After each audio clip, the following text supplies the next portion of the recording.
네, 오늘은 우리 사무엘하 16장입니다. 사무엘하 16장. 우리 사무엘하 16장을 통해서 오늘은 우리 대단히 중요한 우리의 삶에 있어서 그리스도의 삶에 있어서 굉장히 중요한 이 자질 한 가지를 배우고자 합니다. 그래서 오늘 사무엘하 16장 제가 정해본 제목은 지도자는 겸손해야 한다라는 제목으로 이렇게 말씀을 드리고자 합니다. 지도자는 겸손해야 한다. 우리가 겸손하다 할 때 겸손이라는 것에 대해서 우리가 어떻게 알고 있는지 한번 생각해 보면 좋겠습니다. 겸손하다는 것이 과연 무엇일까요? 우리가 이제 보통 겸손과 자기 비하, 자기 멸시라고도 하죠. 나 같은 게 무슨 이렇게 말할 때 이것을 우리는 겸손하다고 이렇게 말하기가 쉬운데, 오늘은 이제 우리가 생각하는 그렇던 겸손과 하나님께서 보시는 겸손은 어떤 차이가 있는지, 하나님께서 사람들을 향해서 하나님께서 찾으시는 것 같은 겸손이라는 것이 어떠한 것인지 우리 한번 이렇게 오늘 사무엘하 16장 말씀을 통해서 살펴보고자 합니다. 그리고 또 한 가지 이제 저희가 사무엘하 16장에서 배울 수 있는 것은 겸손이라는 자질과, 또 한 가지는 하나님께서 지도자를 세우시는 목적이 무엇인가 하는 부분입니다. 하나님께서 지도자를 세우시는 목적이 무엇인가? 우리가 종종 지도자를 세우시는 이유가, 하나님께서 지도자의 어떤 그 능력을 가지고 그 백성들이나 아니면 이렇게 교회 같으면 성도들을 이렇게 잘 인도하는 그 같은 목적으로 지도자를 세운다고 생각하기 쉽습니다. 근데 그것은 아닙니다. 왜냐하면 거기 제가 지금 말씀드린 거에서 지도자가 자기 능력으로 백성들이나 성도들을 인도한다는 여기에 문제가 있습니다. 하나님께서 지도자를 세우실 때 만약에 그 지도자가 가지고 있는 어떤 능력, 그의 어떤 재능, 이와 같은 것들을 가지고 이렇게 잘 사람들을 인도하기 위해서 지도자를 세우셨다면, 그렇다면 그 지도자는 하나님의 자리에 하나님께서 자기 자리를 비워주시고 그 자리에 지도자를 앉히신 것입니다. 하나님은 결코 그와 같은 일을 하지 않으십니다. 하나님은 하나님의 영광을 받으시지 사람을 하나님의 자리에 놓으시지 않습니다. 그래서 하나님께서 그렇다면 지도자를 세우시는 그 목적이 무엇이냐면, 하나님께서는 그 지도자를 통해서 사람들이 하나님을 보기를 원하십니다. 하나님께서는 지도자를 통해서 하나님을 보기를 원하십니다. 하나님을 경험하기를 원하시는 것이죠. 그래서 때때로 이제 지도자가 굉장히 하나님을 잘 섬김으로써 저렇게 하나님을 섬겨야 하는 것이구나 하는 것들을 지도자를 통해서 하나님을 섬기는 법을 배울 수도 있습니다. 근데 이제 오늘 그 본문에서 사무엘하 16장에서는 지도자의 어떤 실수를 통해서 하나님께서는 같은 사람이 결코 아무리 유능하고 아무리 뛰어난 지도자를 할지라도 결코 하나님의 자리에 앉을 수는 없다는 것을 하나님께서는 우리들에게 보여주십니다.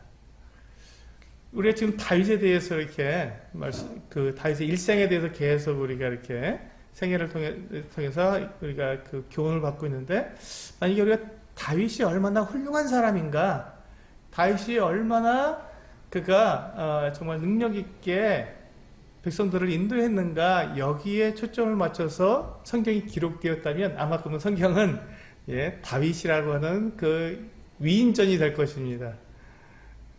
그런데 성경은 결코 어떤 신앙의 위대한 어떤 신앙인의 어떤 위인전으로 기록되어 있지 않습니다. 성경의 주인공은 사람이 아니라 하나님이시죠.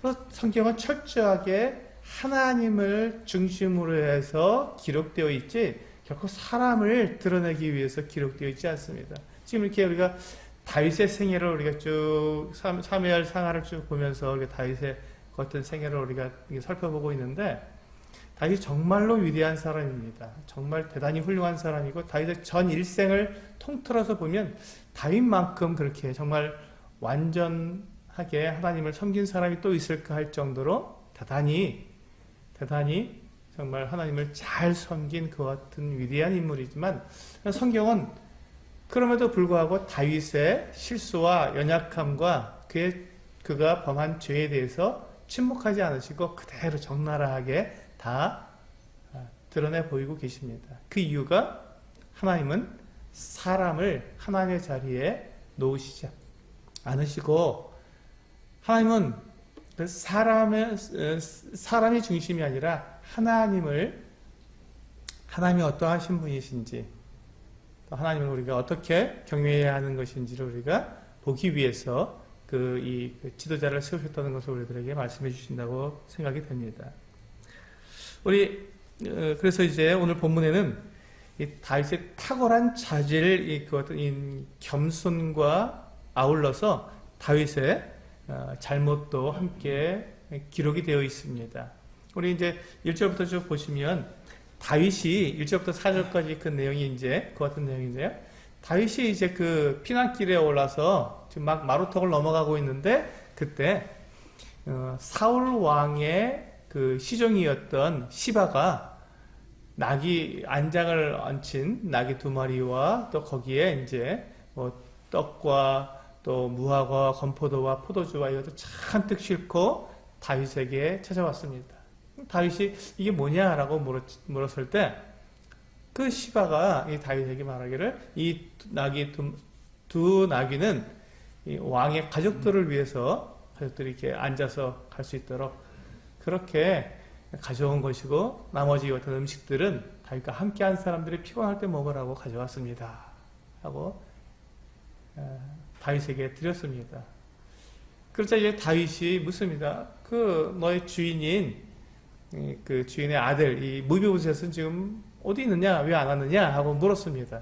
그러자 이제 이 시바가 그와 같이 이야기합니다. 지금 그는 예루살렘에 있는데 이제 드디어 하나님이 자기에게 자기 아버지의 그 같은 이 나라를 자기에게 돌려줄 것 같은 때가 됐다라고 이렇게 이야기하면서 있습니다 라고 얘기했습니다. 이건 모함이었죠. 지금 이 시바가 다윗 왕에게 말한 이 무비보셋의 권한 이와 같은 이야기는 시바가 지어낸 이야기였고 모함이었습니다. 그런데 지금 이 다윗이 그 시바의 이와 같은 이야기를 들을 때 시바가 가져온 이와 같은 선물과 또 그가 이렇게 이야기하는 것을 듣고 그의 마음 가운데 정확하게 이 사실 여부를 확인해보고 판단했어야 되는데 그러지 못하고 그가 그냥 감정적으로 다윗이 그냥 그 판단을 해버렸습니다. 그냥 시바가 한 말을 그대로 다 믿어버린 것이죠. 근데 이제 다윗이 왕이었기 때문에 그는 모든 판결에 있어서 항상 신중히 해야 했습니다.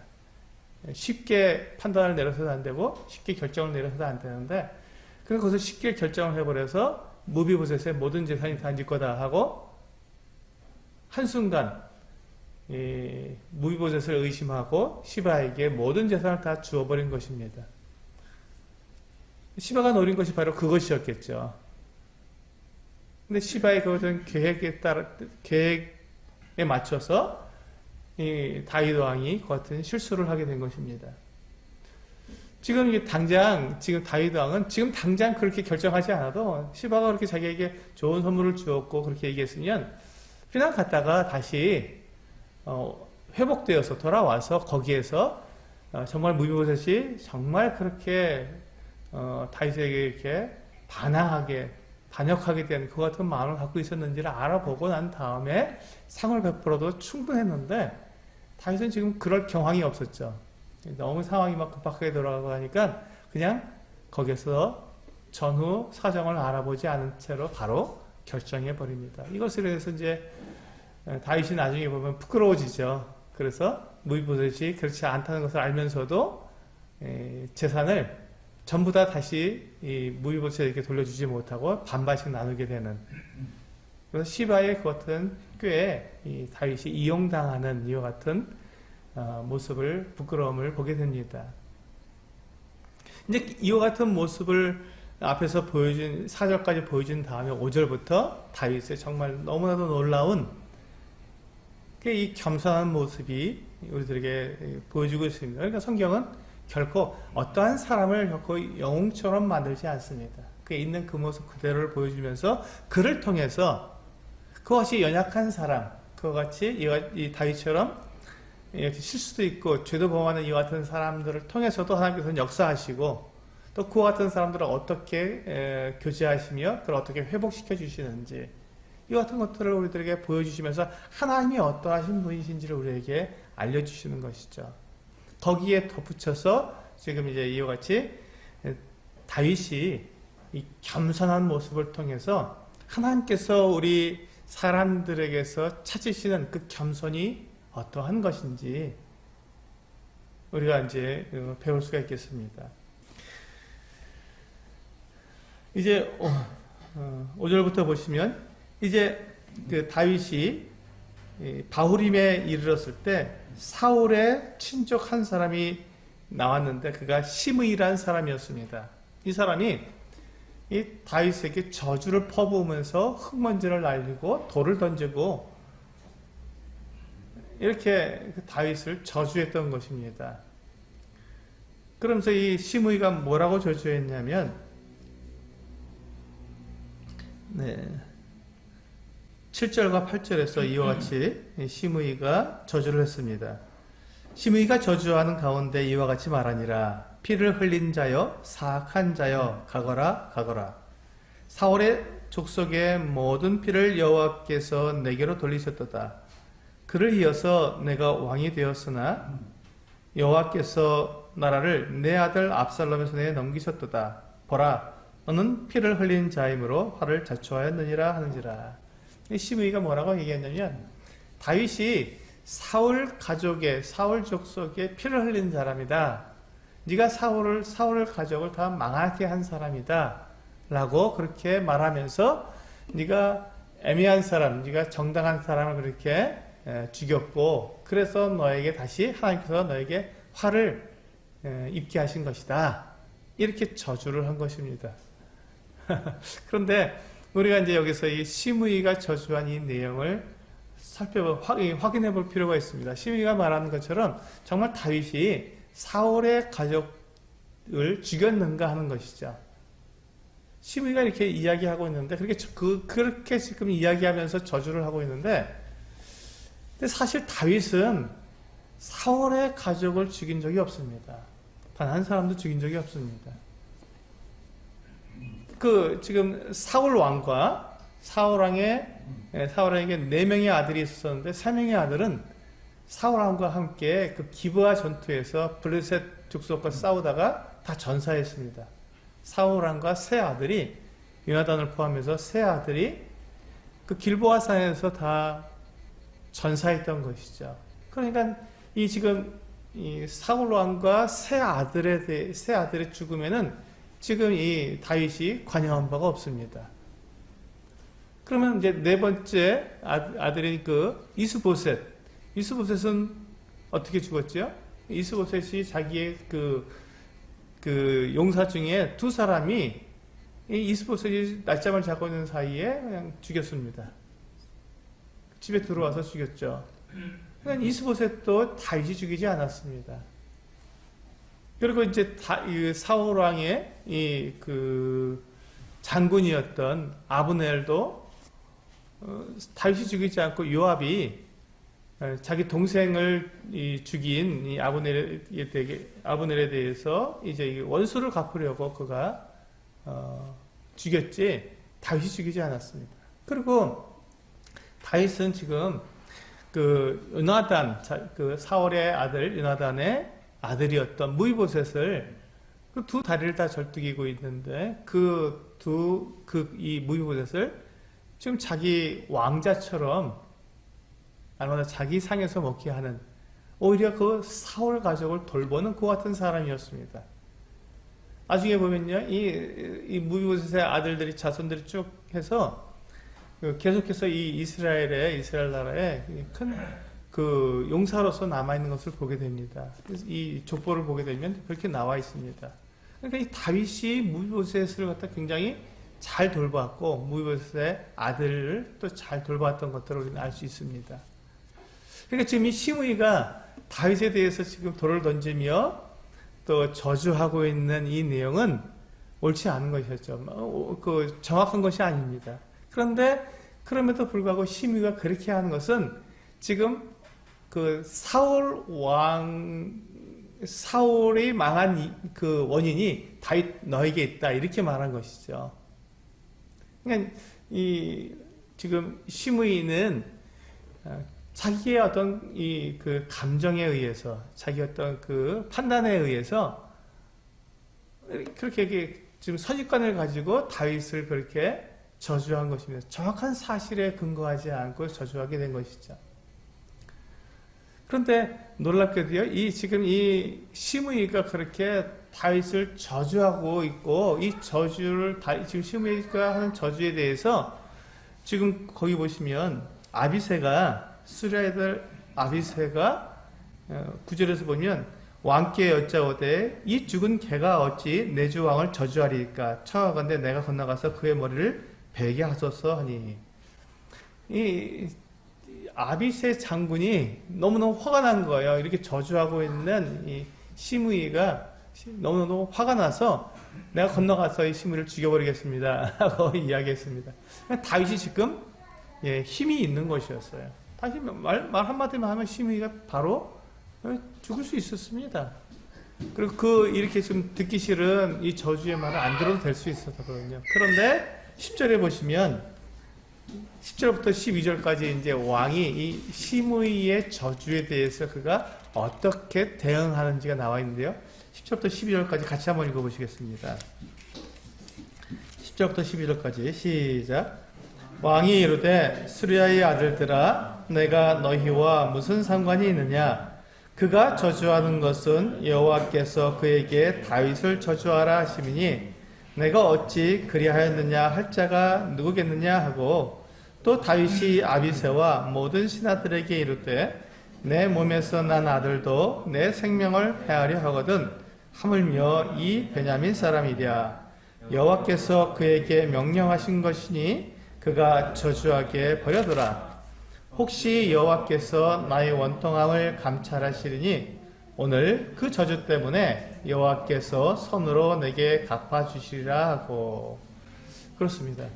지금 다윗이 이 시므이의 저주에 대해서 뭐라고 말을 했냐면 그냥 놔두라는 것입니다. 놔두어라.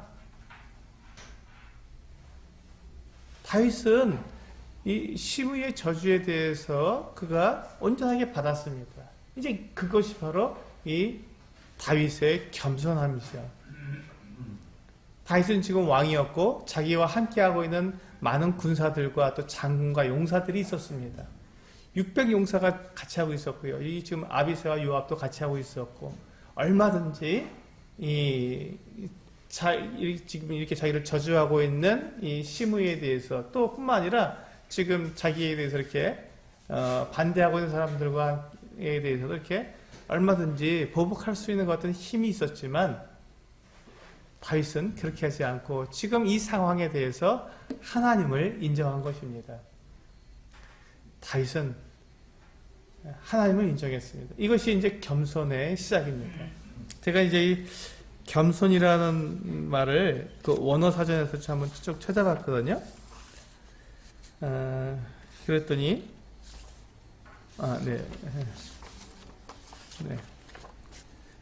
원어 사전에서 이런 글이 나오더라고요.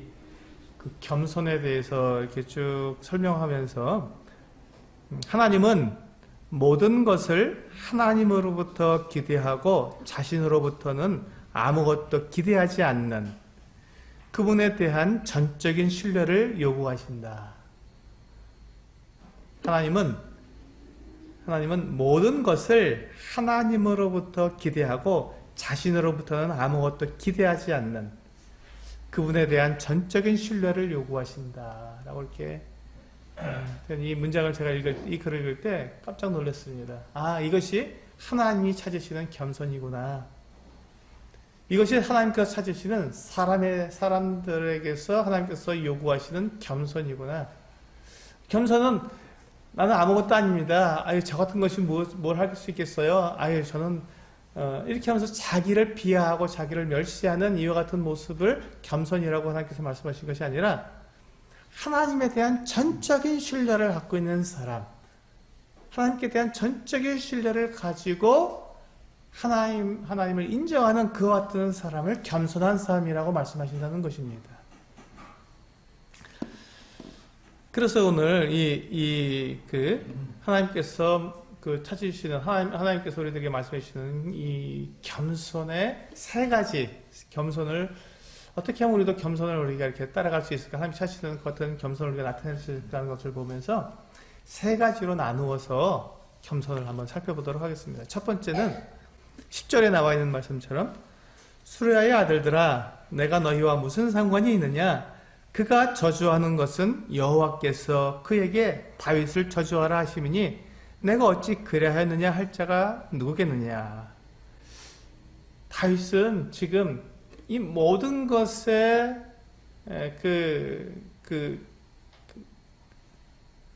원인이 하나님께 있다고 이야기한 것입니다. 그러면서 그는 하나님을 전적으로 신뢰했습니다. 우리 지금 다윗이 말하는 것과 우리 욥기 1장에 나와 있는 말씀과 매우 비슷합니다. 우리 욥기 1장으로 한번 가보실까요? 여기 손을 넣으시고요. 욥기 1장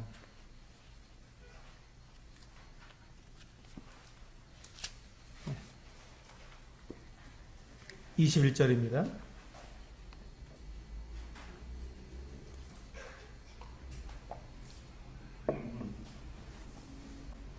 같이 읽어보시겠습니다. 욥기 1장 21절 시작. 이르되 내가 모태에서 알몸으로 나와 싸운즉 또한 알몸이 그리로 돌아가올지라. 주신 이도 여호와시요 거두신 이도 여호와시오니 여호와의 이름이 찬송을 받으실지니이다 하고. 여기 보시면 지금 이 욥이 자기의 모든 재산을 동방에서 가장 큰 부자였던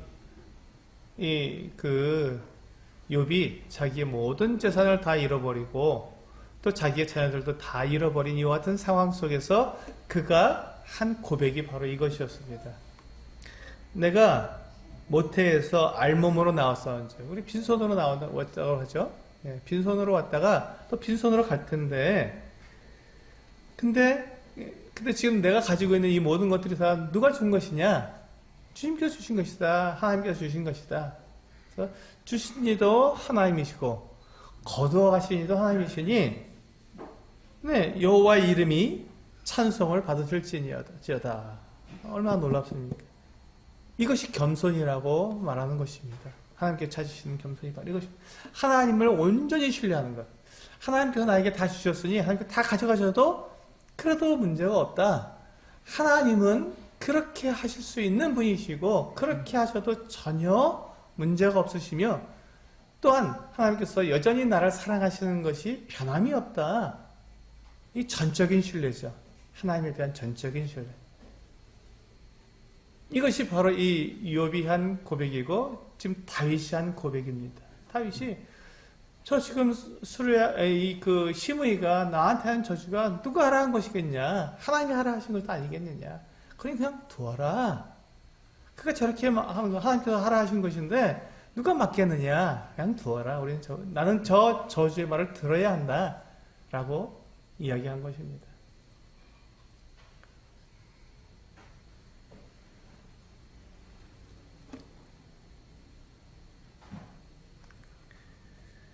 우리가 이 욥의 이와 같은 모습, 또 다윗의 이와 같은 고백, 이와 같은 것들을 보면서 우리 모습은 어떤가, 나의 모습은 어떤가 한번 우리가 비춰봤으면 좋겠습니다.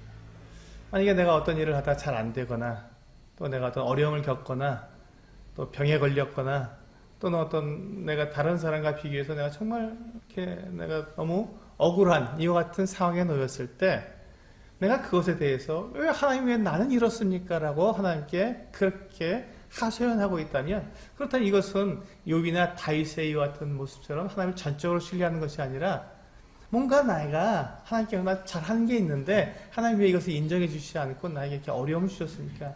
나는 당연히 이 정도의 대우를 받아야 할 사람인데 하나님께서 그렇게 대우해 주시지 않으시니까 저는 너무 억울합니다 라고 말하는 것과 똑같습니다. 이건 겸손이 아니죠. 하나님 찾으시는 겸손이 아니라는 것입니다. 우리가 우리 자신을 돌아보게 될 때 우리가 하나님 앞에서 내가 하나님께 요구할 만한 것이 무엇이 있겠습니까? 지금 욥이 고백한 것처럼 우리가 모태에서 알몸으로 나왔다가 알몸으로 돌아가게 되는데 그러면 내가 하나님께 내 것이라고 주장할 것이 무엇이면 내가 당연히 누려야 할 것이 이것이라고 주장할 수 있는 것이 과연 무엇이 있겠냐 하는 것입니다. 그런데도 우리는 그렇게 하나님 앞에 하나님을 신뢰하지 못하기 때문에 하나님 왜 나에게 이와 같이 하십니까? 라고 하나님을 신뢰하지 못하는 하나님이 정말 나를 사랑하신다고 하는 것을 믿지 못하기 때문에 하나님 왜 저를 괴롭히십니까? 라고 하나님께 우리가 이렇게 하소연하는 이와 같은 모습들이 있다는 것이죠. 그런데 이 다윗과 욥을 봤을 때 우리 본문으로 돌아가세요. 다윗을 봤을 때 그는 분명히 말을 합니다. 그가 저주하는 것은 여호와께서 그에게 다윗을 저주하라 하심이니. 다윗은 자기가 어떤 사람이었습니까? 지금 자기가 나단 선지자에 의해서 그렇게 벌을 받겠다고 분명하게 그가 경고를 받은 상태에 있었기 때문에 시므이의 이 저주에 대해서 그가 전혀 그것을 이렇게 분노하지 않고 그걸 다 받을 수 있었던 것이죠. 그것이 이제 두 번째, 우리 11절에 보시면요. 첫 번째는 다윗은 하나님을 정말 전적으로 신뢰하였다. 전적인 신뢰가 우리가 겸손의 첫 번째 요소고요. 두 번째는 11절에 보시면 또 다윗이 아비새와 모든 신하들에게 이르되 내 몸에서 난 아들도 내 생명을 해하려 하거든 하물며 이 베냐민 사람이랴. 여호와께서 그에게 명령하신 것이니 그가 저주하게 버려두라.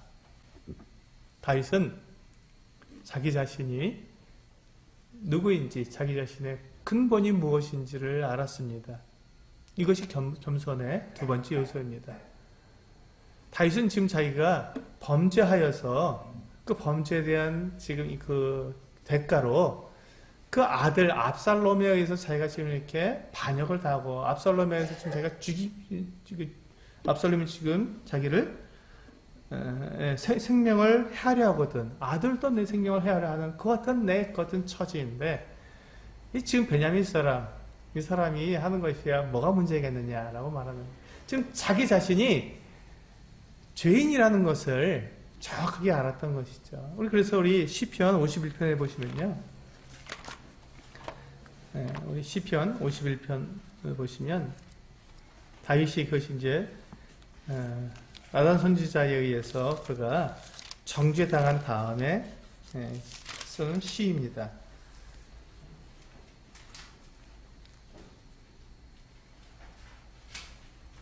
시편 51편 그 표제어를 보시면 다윗의 시, 인도자를 따라 부르는 노래. 다윗이 밧세바와 동침한 후 선지자 나단이 그에게 왔을 때. 그러니까 지금 다윗이 자기가 죄인이라는 것, 자기가 죄를 범했다는 것을 철저하게 깨달았을 때 그가 한 고백이죠. 죄에 대한 회개의 시입니다. 그래서 여기 보시면 5절에 보시면 같이 읽어보시겠습니다. 5절 시작. 내가 죄악 중에서 출생하였으며 어머니가 죄 중에서 나를 잉태하였나이다. 그의 근본이 다윗은 자기 자신의 근본이 죄인이라는 것을 그가 고백하고 있는 것입니다.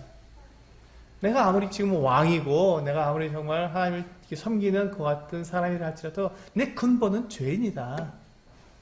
하나님께서는 나를 다루셔도 내가 무엇을 하나 이렇게 한거할 수 없는 것 같은 나는 죄인이다라는 것을 그는 고백한 것이죠. 이것이 두 번째 겸손의 요소입니다. 우리 한번 시편 51편 열었으니까 우리 시편 103편까지 한번 열어볼까요? 시편 103편 14절을 한번 열어보시겠습니다. 우리가 어떠한 존재입니까? 다윗은 그렇게 자기 자신이 모태에서부터 이렇게 죄인으로 출생했다고 고백했는데 시편 103편에서 우리에게 14절 우리에게 이렇게 말씀하고 있습니다. 같이 읽겠습니다. 14절 시작. 이는 그가 우리의 체질을 아시며 우리가 단지 먼지뿐임을 기억하심이로다. 그렇습니다. 우리가 그저 단지 먼지뿐이라는 것입니다.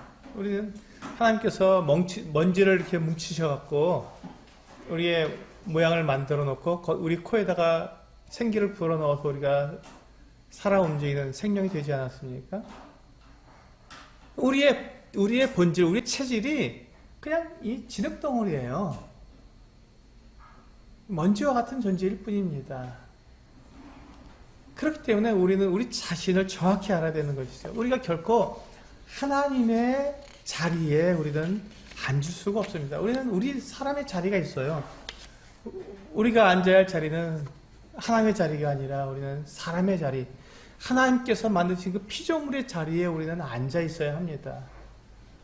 우리가 결코 우리는 조물주의 자리, 하나님의 자리가 아니라 우리는 하나님께서 만드신 이 피조물의 자리에 우리는 있어야 하는 것이죠. 우리 자리는 피조물의 자리예요. 우리 하나만 더 찾아볼까요? 우리 베드로전서 1장 한 문제 한번 더 찾아보겠습니다. 베드로전서 1장 24절입니다.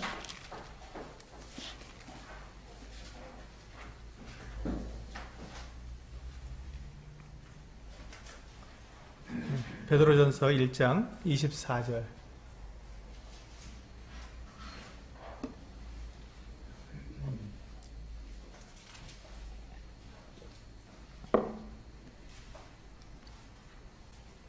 네, 같이 읽겠습니다. 시작. 그러므로 모든 육체는 풀과 같고 그 모든 영광은 풀의 꽃과 같으니 풀은 마르고 꽃은 떨어지되. 그렇습니다. 여기 보시면 모든 육체는 풀과 같다. 그리고 그 모든 영광은 풀의 꽃과 같다. 근데 우리가 요즘 제가 이렇게 저희 집 아파트 이게 주변을 돌아보면 꽃이 아주 정말 예쁘게 잘 폈습니다. 정말 아름다워요. 그 풀에 꽃이 피면 정말 아름답습니다. 근데 이게 잠깐이라는 것이죠. 그 생명이 잠깐입니다. 풀이 곧 시들게 되고 그러면 그 꽃은 떨어져 버리고 영광도 사라지고 풀도 사라지게 됩니다. 우리가 꽃을 피웠을 때 우리가 어떤 영광을 받고 우리가 어떤 위치에 있을 때 우리가 대단한 존재라고 생각하기 참 쉽습니다. 그런데 하나님께서는 우리에게 너 자신을 알라고 우리에게 말씀하십니다. 네가 어떤 존재냐? 네 체질이 무엇이냐? 너는 먼지와 같다. 그리고 너는 모든 육체는 다 풀이요. 그 영광은 풀의 꽃과 꽃이다. 이렇게 말씀하고 있는 것이죠.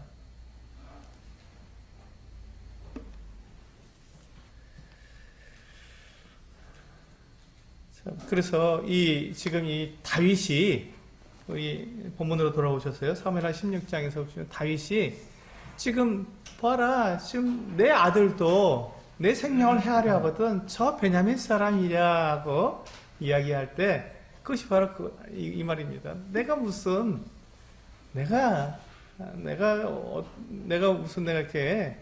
대단한 존재가 아니지 않느냐. 나는 죄인이고 나는 하나님께 벌을 받을 수밖에 없는 그 같은 사람이다라는 것을 인정함으로써 이제 그가 이 같은 심의의 저주를 다 받아들일 수 있었던 것입니다. 마지막으로 세 번째는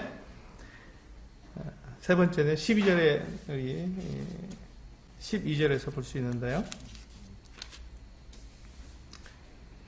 혹시 여호와께서 나의 원통함을 감찰하시리니 오늘 그 저주 때문에 여호와께서 선으로 내게 갚아주시리라 하고. 우리는 이 다윗의 고백에 의해서 다윗이 하나님의 최종 심판을 믿었다는 것을 우리는 알 수 있습니다. 다윗은 하나님의 최종 심판을 믿었습니다. 우리가 이것을 종말 신앙이라고 합니다. 종말 신앙. 이걸 좀 쉬운 말로 우리 이런 말이 있죠. 최후의 웃는 자가 최후의 승리자다. 이런 말이 있습니다. 지금 이 다윗이 고백한 이 12절에서 고백한 이 종말 신앙이라는 것이 무엇이냐면 하나님께서 최종적으로 심판하시는 것이 그것이 완전한 심판이라는 것입니다. 그것이 완전한 판결이라는 것이죠. 우리들 사이에서 사람들 사이에서 네가 옳으니 내가 옳으니 아무리 해도 하나님께서 마지막에 이것이 옳다라고 딱 선언하시게 되면 그것이 최종 결정 아니겠습니까? 그 마지막에 있을 그 하나님의 최종적인 심판을 우리가 바라보게 될 때 그것을 우리는 종말 신앙이라고 말을 합니다. 맨 마지막에 하나님께서 모든 사람들을 다 심판하시게 될 그 마지막 심판 때 과연 누가 하나님 앞에서 의로운 자로 나타나겠는가 하는 것이죠. 우리 요한계시록 21장을 한번 열어서 보시겠습니다. 요한계시록 21장. 네.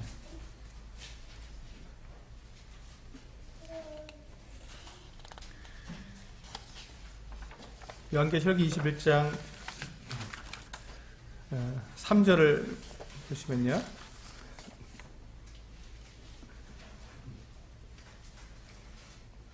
네, 3절과 4절을 같이 한번 읽어보실까요? 요한계시록 21장 3절과 4절입니다. 시작. 내가 들으니 보좌에서 큰 음성이 나서 이르되 보라 하나님의 장막이 사람들과 함께 있음에 하나님이 그들과 함께 계시리니 그들은 하나님의 백성이 되고 하나님은 친히 그들과 함께 계셔서 모든 눈물을 그 눈에서 닦아주시니 다시는 사망이 없고 애통하는 것이나 곡하는 것이나 아픈 것이 다시 있지 아니하리니 처음 것들이 다 지나갔음이로라. 여기 보시면 이제 맨 마지막에 하나님께서 그 백성들과 함께 하실 터인데 그때 하나님께서 그 모든 사람들에게서 모든 눈에서 모든 눈물을 다 씻어주신다고 말씀하셨습니다. 우리가 억울한 것, 우리가 너무나도 힘들었던 것, 괴로웠던 것, 정말 그렇게 눈물 났던 그 모든 상황에서 그 모든 것들을 하나님께서 정확하게 그것을 판단하시고 거기에 대해서 갚아주시기 때문에 우리의 눈에서 눈물을 다 씻어주시는 것이죠. 아무도 억울한 것이 없다는 것입니다. 그렇습니다. 하나님께서 우리의 눈에서 눈물을 씻어주실 것입니다. 마지막 최종 심판 때. 우리는 이것을 바라보지 않습니까? 우리는 이걸 소망하지 않습니까? 하나님께서 우리의 모든 것을 다 아시고 하나님께서 우리의 모든 억울한 것과 우리가 애매히 받은 고난과 그 모든 것들에 대해서 하나님께서 다 아셔서 그 모든 것들을 다 갚아주시고 또 그것을 우리를 위로해 주셔서 우리 눈에서 눈물을 다 씻어주실 그날을 우리는 소망하고 있지 않습니까? 그렇습니다. 우리가 지금 이 땅에서 살아가면서 우리가 이 신앙을 가지고 이 믿음을 가지고 살아갈 수 있는 그 이유가 바로 여기에 있습니다. 이 종말 신앙. 마지막에 하나님께서 우리의 모든 것을 다 갚아주시고 알아주시고 위로해 주신다고 하는 이 마지막 최종 심판, 하나님 마지막 위로, 우리는 이것을 바라보고 가는 것이지 이 땅에서 우리가 내가 옳다, 네가 옳다 이것을 따져서 거기서 승리하기 위해서 우리는 이 땅에서 이렇게 살아가는 것이 아닙니다. 하나님께서 알아주실 그 마지막 최종 심판, 정말에 있을 그 하나님의 이 어떤 위로와 하나님의 이 그 은혜를 우리가 바라보기 때문에 우리는 이 땅에서 이와 같이 넉넉히 억울한 일도 당하고 또 고통스러운 일도 당하고 믿음 때문에 괜히 고난도 당하고 때로는 우리 앞서간 우리 시장의 선배들을 보면은 우리가 그 순교를 당하기도 하고 그들이 그렇게 할 수 있었던 그 이유가 무엇입니까? 바로 이 종말 신앙. 마지막에 하나님께서 그들의 그 모든 그 같은 이 믿음에 대해서 갚아주시고, 잘하겠다 착하고 충성정하고 갚아주시고, 그 억울한 것들을 다 네가 옳다, 그래 네가 옳았던 거야, 네 믿음이 옳았던 것이다 하고 그것을 다 인정해 주시고, 나와 함께 영원히 사랑의 기도를 나누며 살자꾸나 하고 우리를 위로해 주시는 그 하나님의 그 같은 최종 심판을 우리가 바라보기 때문에 우리는 이 신앙생활을 할 수 있는 것입니다. 이 땅에서 다윗이 바로 그와 같이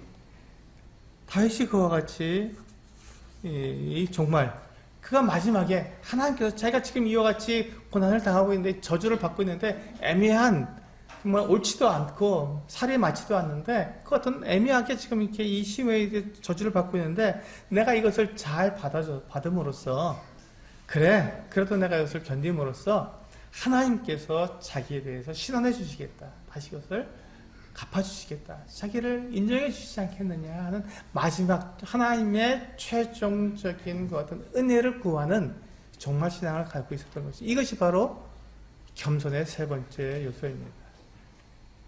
하나님을 전적으로 신뢰하고 내가 누구인가를 분명히 알고, 그리고 마지막에 하나님께서 나 이렇게 모든 것들을 다 아시고 갚아주실 그 마지막 그 심판을 우리가 바라보게 될 때 우리는 겸손하게 됩니다.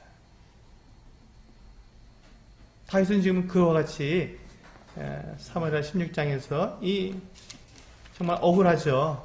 자기가 한 일도 아닌데 그것에 대해서 이 시므이가 막 저주하고 돌을 던지고 흙먼지를 날리는 이 같은 것을 당했습니다. 근데 나중에 보면요, 정말 이 시므이가 이 다윗에게 나와서 자기 잘못을 용서를 구하죠. 잘못했습니다 하고, 다윗의 이 믿음이 옳았던 거예요. 시므이가 자기가 잘못했다고 이 다윗에게 나와서 잘못을 하기를 용서해 달라고 구하게 됩니다. 그렇습니다. 하나님께서 이와 같은 하나님께서 찾으시는 겸손은 바로 이와 같은 사람입니다. 하나님을 전적으로 신뢰하는 사람, 그리고 자기가 누구인지 아는 사람, 그리고 하나님의 마지막 최종 심판을 기다리는 사람, 소망하는 사람. 그럴 때 우리는 나의 그 억울함, 또 애매히 받는 고난들, 고통들, 그 모든 박해를 우리는 다 견딜 수 있고 참아낼 수 있고, 그때 우리는 하나님을 인정하며 범사의 주님을 인정하면서, 그래 주님께서 이 일도 나에게 허락하셨는데 이것이 바로 하나님께서 나를 사랑하시는 방법이야 라고 고백할 수 있는 그 같은 겸손한 신앙의 모습을 나타낼 수 있다는 것입니다. 이제 마지막 부분 15절부터 사무엘하 16장 15절부터 마지막까지에는 이 다윗과 정반대로 교만한 사람의 모습이 나타나 있습니다. 이제 이 압살롬과 아히도벨이 예루살렘에 이제 입성하게 되었습니다. 이제 자기들은 승리한 것이죠. 이 압살롬과 아히도벨이 자기들이 승리했다고 생각하고, 이제 드디어 이제 압살롬이 왕이 되었다라고 그들이 생각하고, 그들은 이제 하나님이 인정하시지 않지만 자기들 스스로 세운 이 압살롬이 드디어 이제 이스라엘의 왕이다라는 것을 선포하기 위해서 아히도벨이 정말 끔찍한 계략을 냅니다. 다윗이 예루살렘을 빠져나갈 때 남겨두었던 후궁 10명과 이 압살롬이 그 백주에, 대낮에 그 왕궁 옥상에서 동침하게 되는 이와 같은 일을 하라고 아히도벨이 압살롬에게 계략을 베풉니다. 정말 끔찍한 일입니다. 아히도벨은 대단히 지혜 있는 사람이고 지략이 넘치는 사람이며, 그의 말이면 여기 보시면 23절에 보면 그렇게 되어 있죠. 아히도벨이 베푸는 계략은 사람이 하나님께 물어서 받은 말씀과 같은 것이라. 얼마나 그가 정말 뛰어난 지략을 가졌으면 이와 같이 이야기하겠습니까? 성경에서 말씀하고 있겠습니까? 그런데 그의 아무리 뛰어난 지략이라도 그가 한 가지 그가 빠뜨린 것은 하나님을 빠뜨린 것입니다. 아히도벨의 가장 큰 실수, 그의 가장 큰 어리석음은 그가 지금 그가 내는 모든 계략에 하나님이 빠져 있다는 것이죠. 그의 기사에는 하나님이 빠져 있었습니다. 이것이 교만입니다. 이것이 교만이죠. 하나님 없이 내가 하나님의 자리에 앉는 것을 우리는 교만이라고 말을 합니다. 압살롬은 자기가 스스로 자기 능력으로 자기가 왕이 되었다고 생각했습니다. 그래, 내 힘으로 나는 왕이 된 거야 하고 그가 생각했을 것입니다. 그게 교만이죠. 이스라엘의 왕은 하나님이 세우십니다. 결코 사람이 스스로 이스라엘의 왕이 될 수가 없습니다. 근데 이 압살롬은 그것을 잊어버렸죠. 그래서 스스로 자기가 왕이 되었다고 그가 천명을 했습니다. 그리고 이제 아히도벨은 자기의 그 어떤 지략으로 이 압살롬을 왕으로 세워서 다윗을 완전히 곤란하게 만들고 다윗에게 보복했기 때문에 자기가 승리했다고 그러니까 그는 자화자찬을 했었을 것입니다. 그러면서 이와 같이 아주 정말 끔찍한 계략을 베풀어서 이 다윗과 압살롬 사이를 완전히 갈라놓게 되었고 다윗에게 철저한 복수를 하게 된 거죠. 그 아들에 의해서 이와 같은 큰 수모를 당하는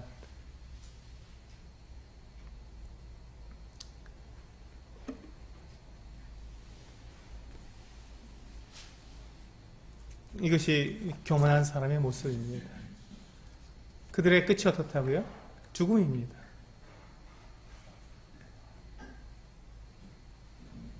욕심이 죄를 낳고 죄가 장성한 즉 사망을 낳는다고 이 아히도벨은 이제 하나님에 의해서 하나님께서 이 후세를 통해서 그의 계략을 깨뜨려 버리셔서 그가 이제 자기의 모든 계략이 딱 한 번에 완전히 다 무너진 것을 알고 그가 자기 집에 내려가서 자살을 하게 됩니다. 그리고 이 압살롬은 도망치다가 그 다윗의 군대와 전쟁을 하다가 도망치다가 상수리 나무에 머리가 걸려서 거기서 요압에 의해서 죽게 됩니다. 아주 그냥 순식간에 그들이 왕이 되었다고 헤브론에서 그들이 왕이라고 천명하고 예루살렘까지 그들이 30몇 킬로인가요? 그 정도를 지금 쭉 진격해 와서 예루살렘에 딱 입성해서 그들이 이제 그 자기들의 계략이 다 성공했다고 그 어떤 기쁨을 누린 지 얼마 되지 않아. 곧 그들의 계략이 완전히 하나님의 이 딱 단 한 번에 하나님의 어떤 개입으로 완전히 다 망가지고 그들은 순식간에 다 진멸되었습니다. 이것이 맨 마지막 하나님의 심판입니다. 이것이 하나님의 최종 심판이시죠. 그렇습니다. 우리는 이 하나님 앞에서 우리는 겸손해야 합니다. 그리고 이와 같은 모습, 이 다윗의 이 지도자로서 보여준 이 모습을 통해서 우리는 겸손이 무엇인지, 하나님 앞에서 우리는 어떻게 겸손해야 되는지 우리는 알게 됩니다. 그리고 하나님께서는 우리들에게 바로 그와 같은 겸손의 모습을 찾고 계시다는 것, 이것을 오늘 본문을 통해서 우리는 배우게 됩니다. 자기를 경멸하고 자기를 멸시하는 그와 같은 것을 겸손이라고 말하죠. 자기를 비하시키는 것을 겸손이라고 말하는 것이 아니라 하나님에 대해서 전적으로 신뢰할 수 있는 그 모습, 그것을 하나님께서는 이 겸손이라고 말씀하시는 것이죠. 그래서 범사에 주님을 인정할 수 있는 그 사람, 하나님 그 사람을 찾습니다. 우리 성도님들도 동일하게 그와 같이 정말 하나님께서 찾으시는 그와 같은 이 겸손의 모습을 우리가 이루어 나가시며 또한 그와 같은 모습을 통해서 우리가 이 하나님이 어떠하신 분이신지, 하나님이 얼마나 놀라우신 분이신지, 우리를 사랑하시는 분이신지 우리가 경험하는 귀한 기회들이 됐으면 좋겠습니다. 기도하시고 마치겠습니다.